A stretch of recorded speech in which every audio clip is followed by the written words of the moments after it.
Okay, what's up? What's up, you guys? I am live on YouTube. Um, I don't know.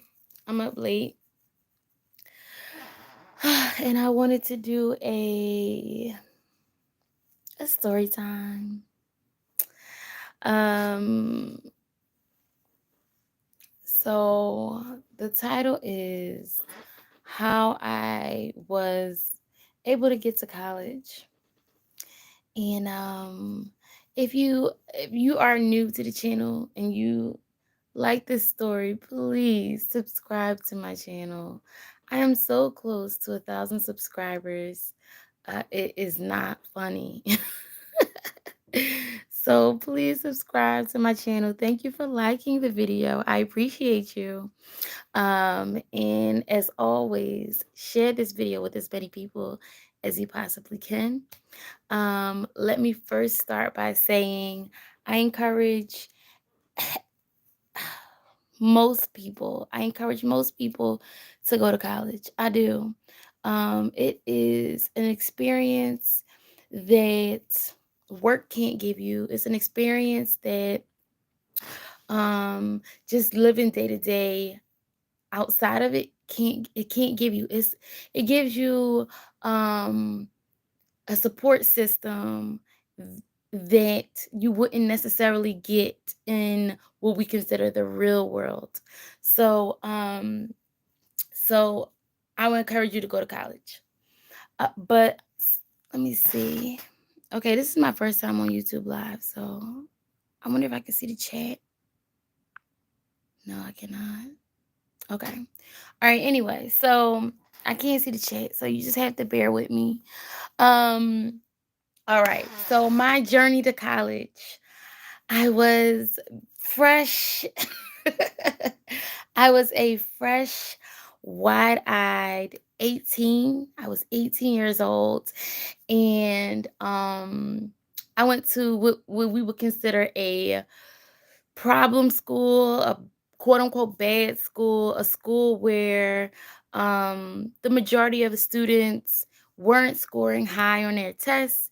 Um, the majority of students were in and out of high schools. A good number wouldn't graduate from high school or barely graduate from high school. So um, it was considered a bad school, but it really, in my eyes, wasn't. It offered things that I didn't have. And I went to private school. I went to Catholic school. I went to a military private school for veteran children. Um, and it did not offer this so-called bad school gave me more than the other schools, and also a little bit of wiggle room for being a teen, for my bad behavior, growing up and just being confused and not understanding about the world, and responsibilities. So I went to the school from Catholic school, and it was a public school, and I was scared my first day. I did not want to go. I did not want to go. Fast forward to, I would say, my senior year. I had started straightening my act. I was on the swim team. I was part of this the what do you call it? Um Oh my goodness, what do you call it? I was a second vice president. So I was part of the student body, like voices or whatever. Student government. There we go. That's how long I ain't been in school. But I was part of student government, and I just remember feeling really good about um making a change and being able to, you know, switch my life around. And I just thought, okay, maybe this is it. I'm done. This is as far as it's gonna go. I had a wonderful time. I don't know what's next. And we had in our school this thing called Student Success Center. And so the goal was to get students into college. And so we would go on trips to different universities. We went to community college a few times. If you went to the Student Success Center, they chose the senior class, and whoever wanted to go on the trip, you could go. Um, and so we would go to different colleges, and I was like, oh, I still couldn't fathom that I was good enough for college. I still wasn't computing. And then one day, I would never forget this. Oh my God. One day, this guy, his name was, um, can't remember the first name, but last name was Roman. And Mr. Roman was like, he was kind of young. Now that I look back, and he was like, "You you want to go to college?" And I was like, "Sure. What's that?" And also, to talk about it, I was winning awards. We were going to colleges, and I was winning awards, writing awards.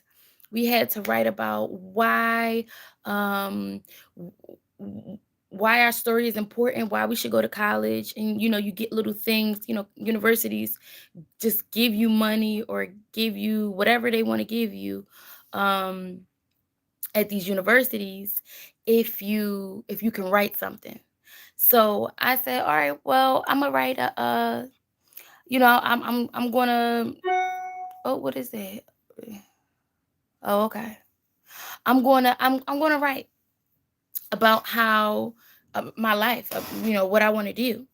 And I was I was winning awards at these universities, and so I was, feeling myself. I was feeling myself a little bit. So, I think I got 15% left on the phone, but I think I have enough to tell a story. And I didn't um I still is again, it still really wasn't sinking in that I could go to college. It just wasn't. I don't know why. Um, but so anyway, he was like, "You want to go to college?" I was like, "Sure. What's up? How do I do it?" I would not forget this. And so he was like, "All right, if you want to go to college, fill out this form, and then somebody will get back to you. What college you want to go to?" I was like, "I don't know." He's like, "Well, I got two or three colleges lined up that you can go to through this program."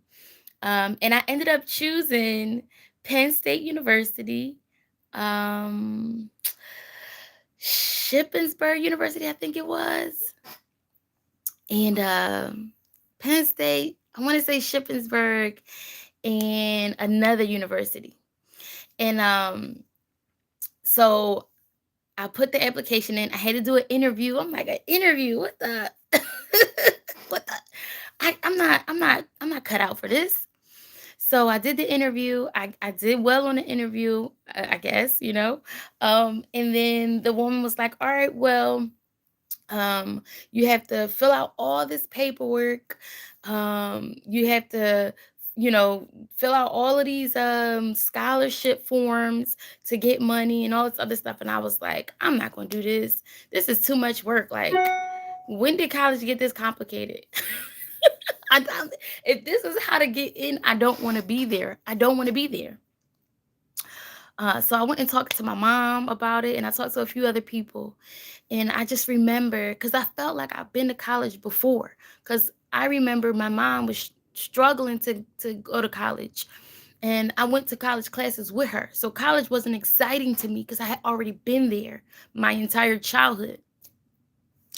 But I did remember, I said, you know what? My mom, she got this degree. I know what college is like. It's not scary. So why not just do it? And so I spent days filling out this application, doing these interviews with the person who was like, I guess, the connect between college and high school. And I did the interviews, filled out all the scholarship applications, and they told me, okay, so now that you're in this program, it was like a remedial program. And now that you're in this program, you have to stay for like a week in the summer between the summer between high school and your first year. So I did it. I stayed, and it was awful. It was a freaking disaster. Mostly because I didn't get along with anybody who was a part of the program. Let me tell you. So apparently they was recruiting people from the hood.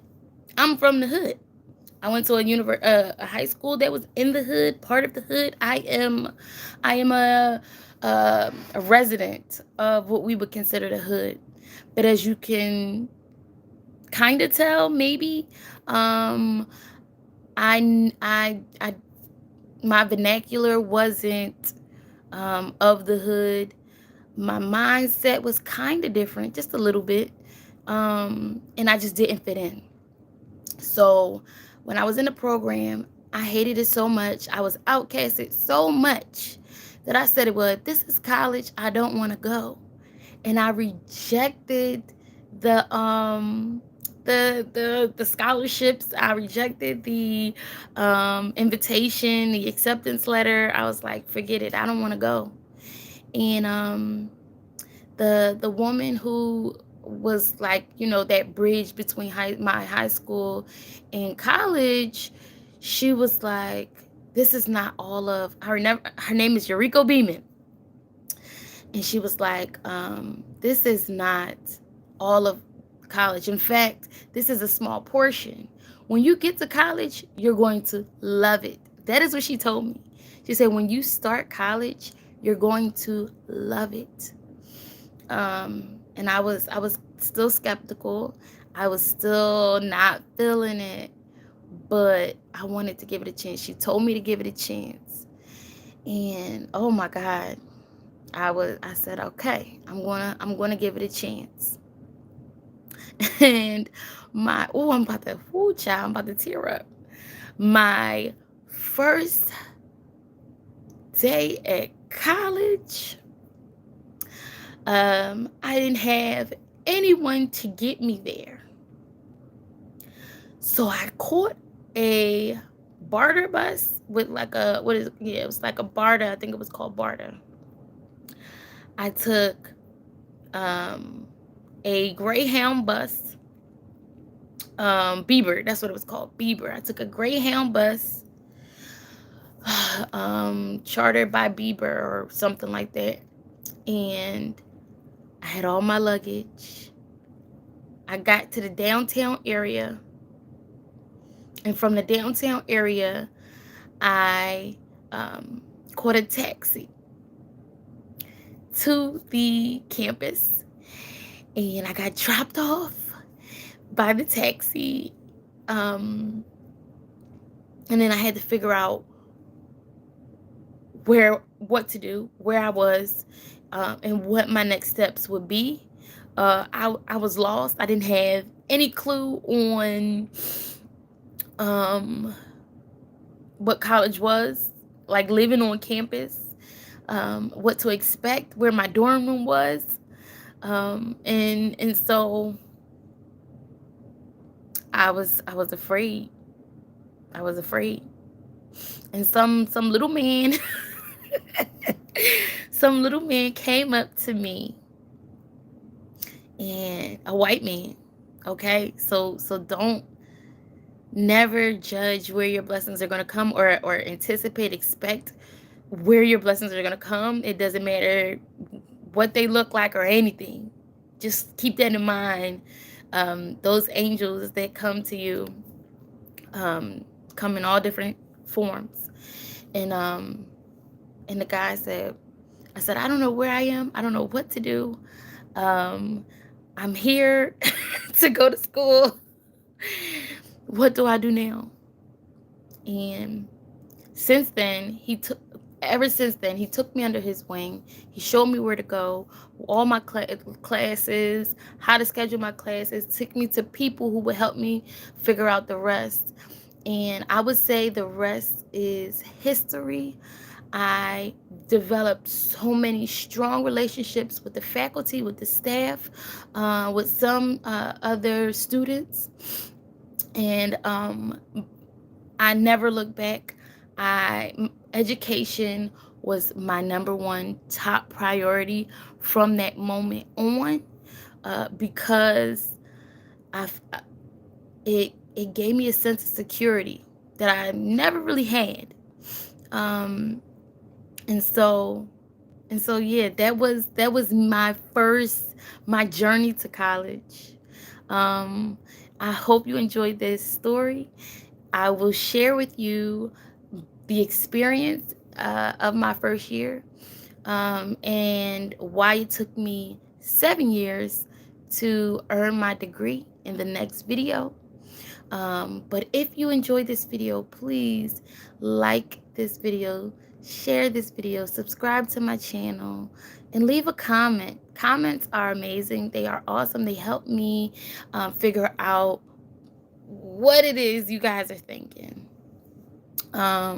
So yeah, thank you so much. And until next time, peace.